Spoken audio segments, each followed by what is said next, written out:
Neki od najpronicljivijih i emocionalno najinteligentnijih ljudi koje ćete ikada upoznati nisu razvili te sposobnosti kroz knjige, učionice ili meditaciju. Razvili su ih zato što su morali. Njihov živčani sustav nije bio treniran izborom, već nužnošću za preživljavanje. Njihov mozak bio je prisiljen čitati prostorije, predviđati promjene raspoloženja i razmišljati nekoliko koraka unaprijed samo kako bi održali osjećaj sigurnosti. Psiholozi su to počeli nazivati traumatskom inteligencijom. To je jedinstven oblik spoznaje koji je često nevidljiv izvana, ali izuzetno dubok iznutra. Ako ste ikada imali osjećaj da svijet vidite jasnoćom koju drugi jednostavno nemaju, ali ta jasnoća više djeluje kao teret nego kao dar, možda je i vi nosite. Danas ćemo proći kroz 10 znakova da je vaša inteligencija oblikovana na ovaj način. I što je još važnije, pogledat ćemo zašto vaš mozak odbija to isključiti. Postavite biološki nacrt. Prije nego što se udubimo u znakove, moramo razumjeti premisu. Trauma ne samo da ranjava ljude, u mnogim slučajevima ih i izoštrava.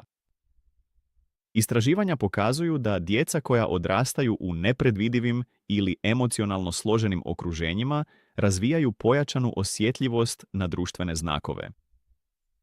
Dok su se druga djeca samo učila igrati, vaš mozak, posebno amigdala i prefrontalni korteks, bio je programiran za otkrivanje suptilnih signala koje većina ljudi uopće propušta. Ovo nije osobina ličnosti. To je biološka adaptacija. Znak 1. Trenutačno skeniranje, prvi znak, je da možete pročitati sobu prije nego što se izgovori jedna riječ. Uđeš u prostor i nešto se u tebi promijeni.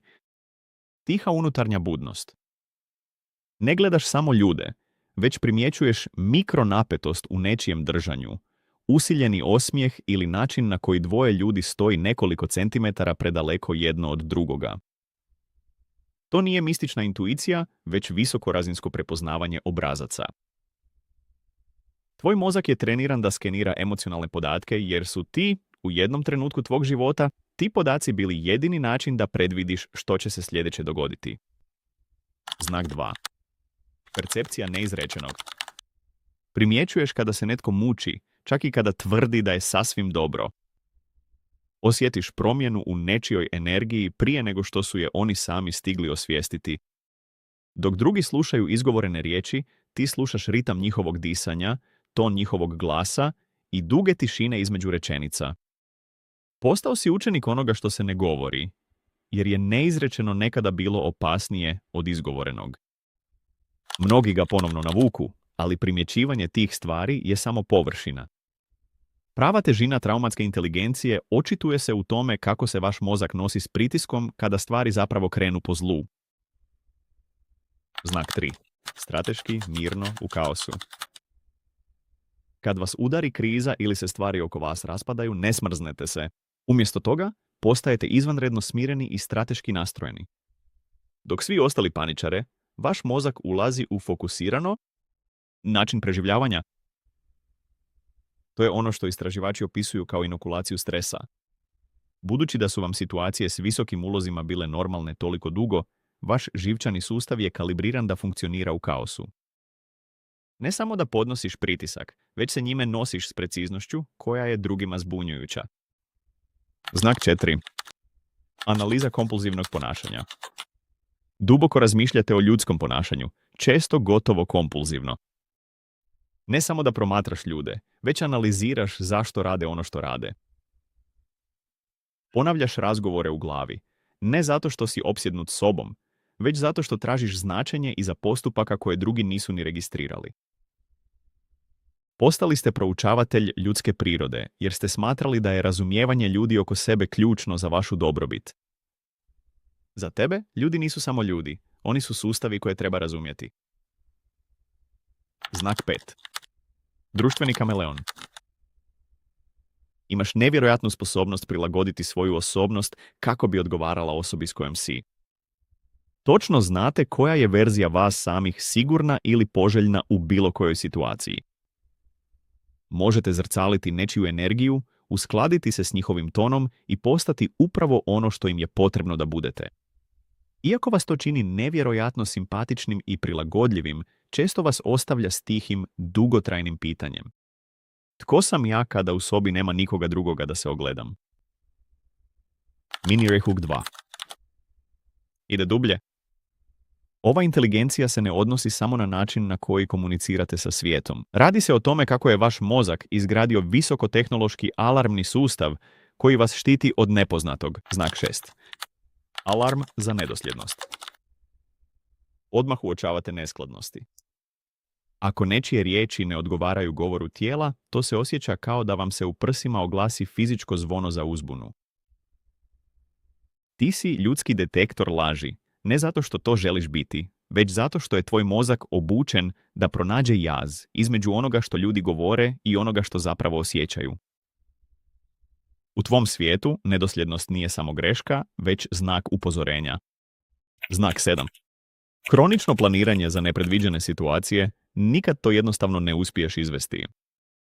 Vaš mozak neprestano radi u budućnosti, kalkulirajući svaki mogući način na koji bi situacija mogla poći po zlu i točno kako biste se nosili sa svakim od njih. Imate plan B, C i D spremne čak i prije nego što ste započeli plan A. Ova razina pripreme je iscrpljujuća, ali za vas se nepripremljenost osjeća kao bespomoćnost. Uvijek igraš partiju šaha protiv budućnosti koja se još nije dogodila. Znak 8. Visoka tolerancija na emocionalni dug. Čavrljanje o praznim stvarima te nevjerojatno iscrpljuje, ali možeš satima sjediti u mraku s nekim. Budući da ste upoznati sa složenim emocionalnim krajolicima, ne bojite se tuđe boli. Ne osjećaš potrebu da to popraviš ili skreneš pogled. Imaš rijetku vrstu hrabrosti koja ti omogućuje da zadržiš mjesta za teške stvari. Jednostavno zato što ste toliko vremena proveli sami snalazeći se u njima. Znak 9. Filter autentičnosti. Imate vrlo nisku toleranciju za sve što se čini lažnim ili performativnim. Budući da je vaš mozak godinama tražio istinu iza maski ljudi, možete osjetiti neautentičnost s udaljenosti od kilometra.